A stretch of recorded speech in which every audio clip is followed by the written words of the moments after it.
Friends అందరికీ నమస్కారం. Friends August 1 నుండి రాష్ట్ర వ్యాప్తంగా కూడా ఆంధ్రప్రదేశ్ రాష్ట్ర వ్యాప్తంగా ఆగస్టు 1 నుండి కరెంటు బిల్లు కట్టేవారి అందరికీ కూడా మరో గుడ్ న్యూస్ అయితే రాబోతోంది.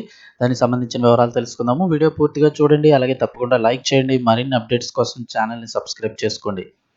ప్రభుత్వం నుంచి వచ్చే ముఖ్యమైన అప్డేట్స్ అన్నీ కూడా ఎప్పటికప్పుడు మన ఛానల్ ద్వారా మీకు తెలియజేయడం జరుగుతుంది. అలాగే వీడియోని ఒక లైక్ చేస్తే మరింత మందికి సమాచారం చేరుతుంది. వివరాల్లోకి వెళ్ళిపోదాము. ఏపీ ప్రభుత్వం మరో కీలక నిర్ణయం తీసుకుంది. ఏపీ ప్రజలకు గుడ్ న్యూస్. కూటమి సర్కార్ కీలక నిర్ణయం వినియోగదారులందరికీ కూడా ఊరట కలిగించబోతోంది. కరెంటు బిల్లులకు మరికొంత తగ్గించాలని ఆంధ్రప్రదేశ్ ప్రభుత్వం అయితే కనుక నిర్ణయం తీసుకుంది. ఏపీలో ముఖ్యమంత్రి చంద్రబాబు నాయుడు సారథ్యంలోని కూటమి ప్రభుత్వం కీలక నిర్ణయాలు తీసుకుంటోంది. రాష్ట్రంలోని అన్ని వర్గాల ప్రజలకు కూడా మేలు జరిగేలాగా పథకాలను అమలు చేస్తున్న సర్కార్ తాజాగా మరో కీలక నిర్ణయం తీసుకుంది. దీంతో ఏపీ ప్రజలకు ఇప్పుడు ఊరట లభించనుంది. విద్యుత్ పంపిణీ సంస్థలు వరుసగా రెండోసారి ట్రూ డౌన్ అమలు దిశగా చర్యలకు సిద్ధమయ్యాయి. అంటే ఒకప్పుడు మనకి కరెంటు ఎక్స్ట్రాగా పెట్టి కొంటున్నామని చెప్పి ట్రూ అప్ ఛార్జీలు అనేది వేసేవారు. ఇప్పుడైతే కనుక అది తగ్గిస్తూ వస్తున్నారు. ఆల్రెడీ కరెంటు బిల్లులో ఒక ట్రూ డౌన్ ఛార్జీలు అయితే పడుతూ ఉన్నాయి.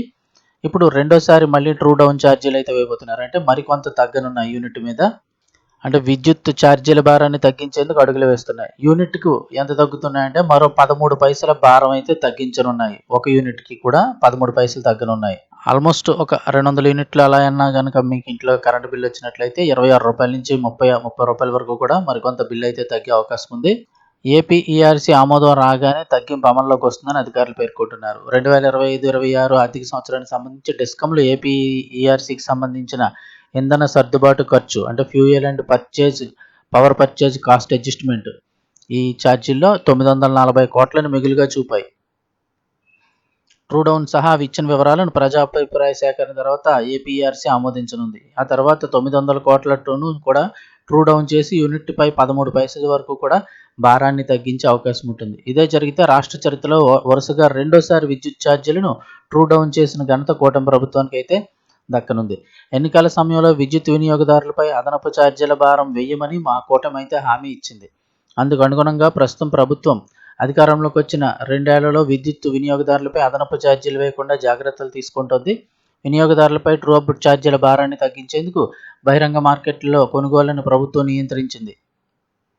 దీంతో పాటుగా యూనిట్ విద్యుత్ కొనుగోలుకు చేసే సగటు వ్యయాన్ని కూడా తగ్గించింది. విద్యుత్ కేంద్రాల అంతర్గత సామర్థ్యాన్ని పెంచింది. అంటే బయట కొనడం మానేసింది. ఉత్పత్తిని పెంచింది. దీంతో అధిక ధరకు బహిరంగ మార్కెట్ నుంచి కొనుగోళ్లు అయితే తగ్గాయి. ఉన్న డబ్బులు మిగలడంతో అవి మళ్ళీ తిరిగి వినియోగదారులకే తగ్గించడం మొదలుపెట్టాయి.